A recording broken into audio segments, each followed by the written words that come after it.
Right now మాజీ మంత్రి అంబటి రాంబాబు మాట్లాడుతున్నారు, లైవ్ లో చూద్దాం. అని అడిగితే పార్లమెంటు సాక్షిగా సింగపూర్ పార్లమెంటు సాక్షిగా చెప్పింది ఒకటే, సింగపూర్ ప్రభుత్వం పెట్టుబడులు పెట్టడం లేదు.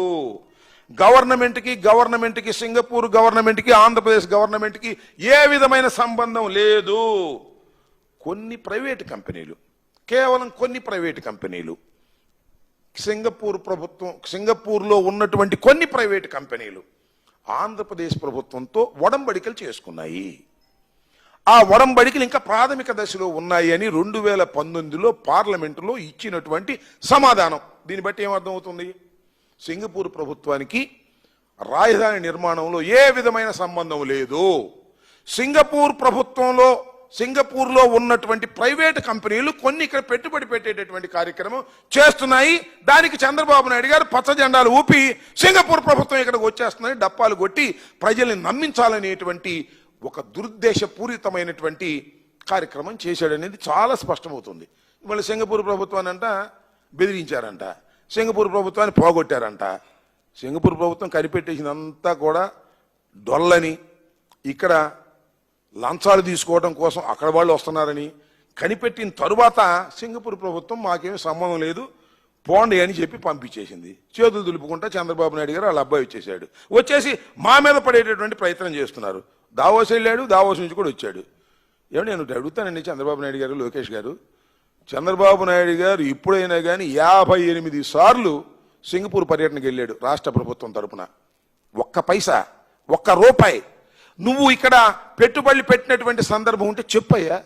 ఎందుకు ఈ డొల్లతనం అంతా, ఎందుకు ఈ మోసాలని కార్యక్రమాలు చేస్తున్నారు?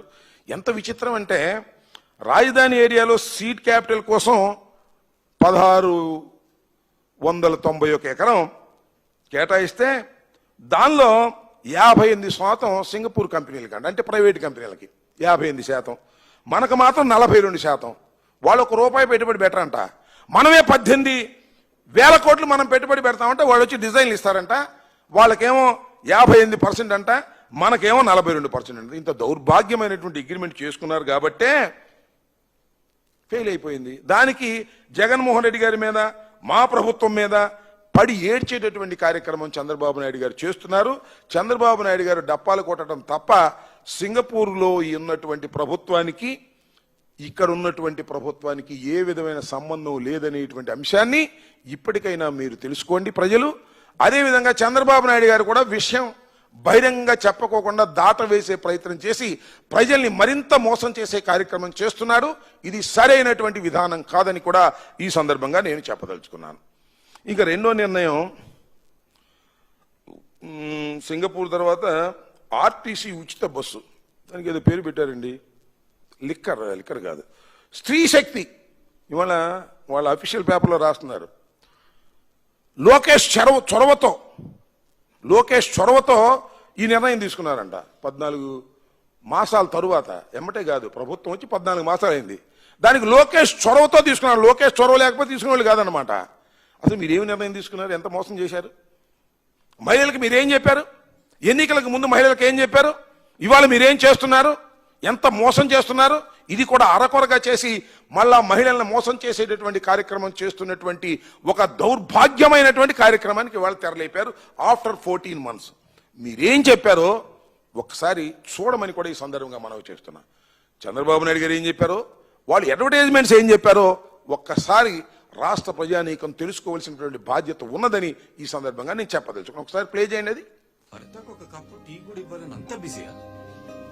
ఏం రాస్తున్నావు? మనం మొక్కులు తీర్చాలండి. ఆ యాత్రకు లిస్ట్ ప్రిపేర్ చేస్తున్నా. 5 సంవత్సరాల నుంచి అడుగుతున్నాం తీసుకెళ్ళండి అని. వీటన్నిటికీ ఇంత ఖర్చుకి నా దగ్గర డబ్బులు లేవమ్మా. మన పరిస్థితి నాకు తెలీదా అండి? కానీ మీరు ఒక పని చేస్తే మన ఖర్చు నుంచి సగం తగ్గించుకోవచ్చు. ఎలా? వచ్చే ఎన్నికల్లో గాజు గ్లాస్ కి ఓటు వేయండి. వేస్తే జూన్ 4న జనసేన, టీడీపీ, బీజేపీ కూటమి ప్రభుత్వం రాగానే మహిళలకు రాష్ట్రంలో ఎక్కడికి వెళ్ళినా బస్సు ప్రయాణం ఉచితం. మేము ఎక్కడికి వెళ్ళినా స్వేచ్ఛగా వెళ్ళొచ్చు. నిజమా? నిజంగా నిజమండి. మన భారంలో సగం తగ్గుతుంది అంటే ఈసారి నా ఓటు ఖచ్చితంగా గాజు గ్లాస్ కే. జనసేన, టీడీపీ, బీజేపీ కూటమికి. మన భారం తగ్గడమే కాదు, అన్నింటికన్నా ముఖ్యంగా స్వేచ్ఛ దొరుకుతుందండి.